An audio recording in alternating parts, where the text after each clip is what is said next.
Shoutout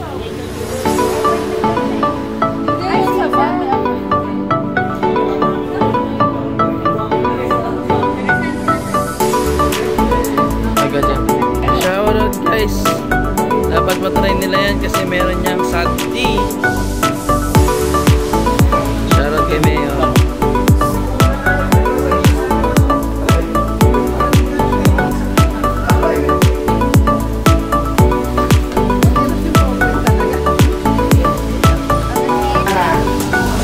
Maliit man malaki man, ako, o yan, binirapatawagan na hindi alam yan. Sa single use plastic. Okay?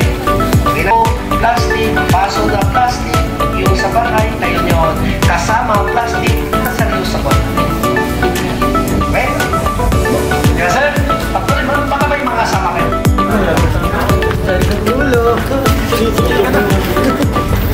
Shout out guys, we're going to the... Uy, astig, may fishes. It's buhay. Tapos biglang... Guys, shout out. Uy, nasa sila yun. Ito, wala tayong tubig.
turtle seagrasses.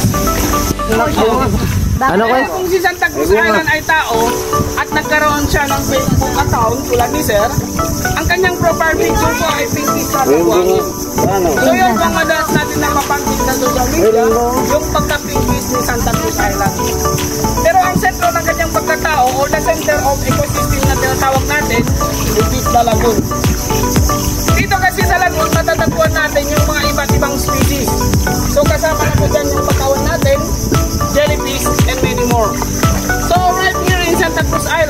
actually two dominant species of mangrove. And we call it bakawan lalaki at bakawan babae. And so far, we don't have yet discovered any other gender aside from male and female mangroves na tinatawag natin baklawan, sir, no? Pag 280 hectares na po yung lagoon natin, minsan wala pa po kami natatagpuan na tinatawag natin baklawan. So bakawan lang po ang nakikita namin dito sa area. No? But still we are looking forward because the generation now are open in the LGBTQ+ society, and so we respect and open for that because we believe in God's creation and we embrace respect and equality. So tingin po tayo dito, ma'am. What is that?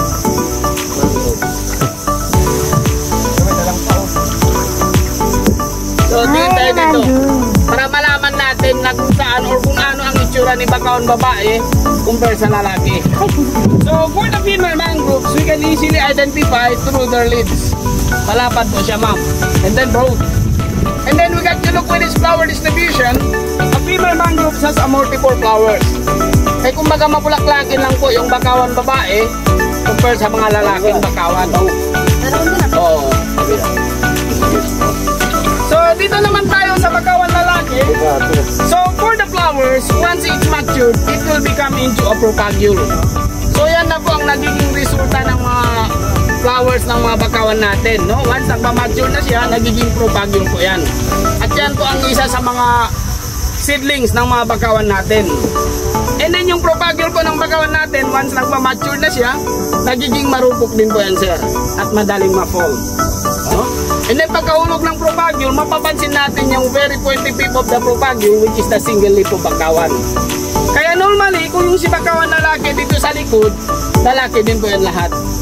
At kung yung si babae dito naman sa bandang undahan, then it should be among with the bakawan babae, no?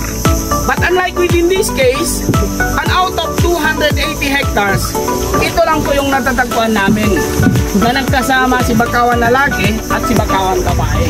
Uy, ang sweet nila. So siguro, pagkahulog ng kanilang nalabutan ng low tide, tumusog, pinagtagpo at pinadhana. Uy. Mga iba dyan, no?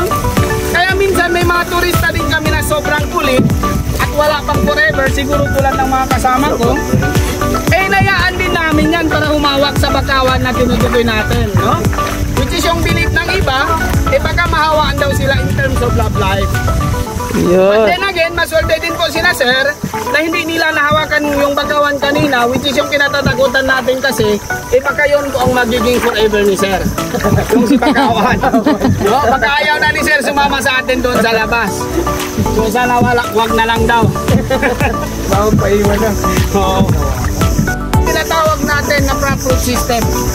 And actually, kahit ganyan pa sila na parang walang direction sa buhay, yan din po ang nagsisilbing protection sa mga baby ng fishery product natin. Eh kumbaga, dyan po yung nursery ng mga isda, crabs, and shrimp. Then magka-graduate nila from K-12, lalabas na yun, sir. So huhuli na natin yung kanilang graduation rights at kakainin. So napakapangit din po no, ng mga istorya ng mga fishery product natin.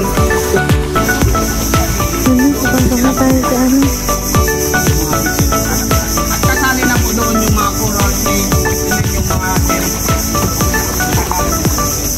So since andito na tayo sa area na kung saan nandito din po yung tinatawag nila na very friendly jellyfish, no?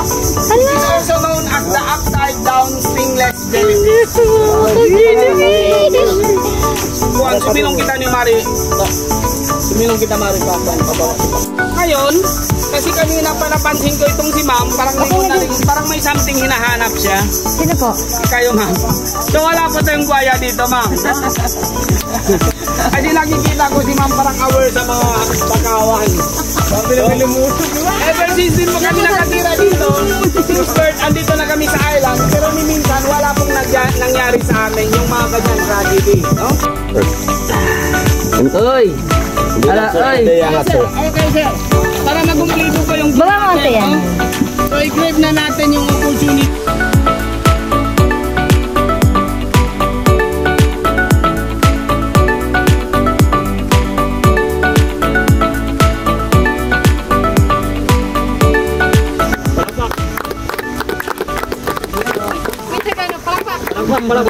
Ito naman. Para hindi alata ako lang ang mabigat. Yan, sama-sama na kami. Sama-sama tayo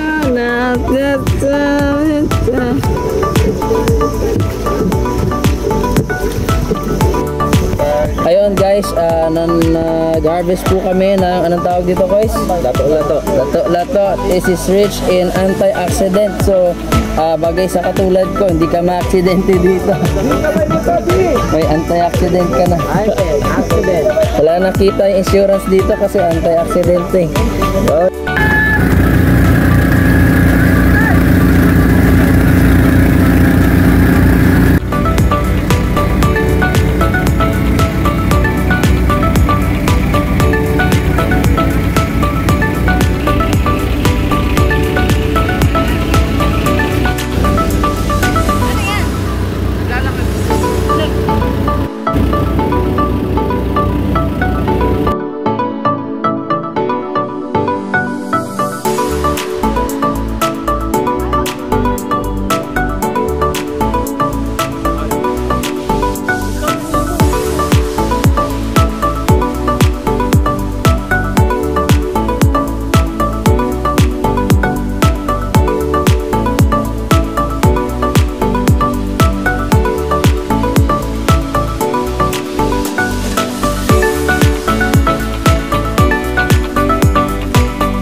Sarap pala nun, walang limang-limang. Ikaw, mamatay ka naman dito.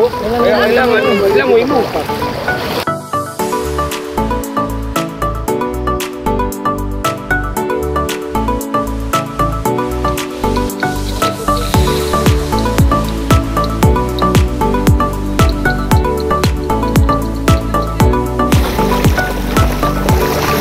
Guys, we are here at Zamboanga. Last day na namin dito. Last na pasyal. Wala, dito sa beach. Okay, pero ang flight namin... And salamat sa Nudge Productions dahil na-experience namin. Yeah, thank you so much, Ninong and Ninang. Shoutout po sa aming baby Sophie. Gusto pa naman ni Sophie ng beach. No? Ah,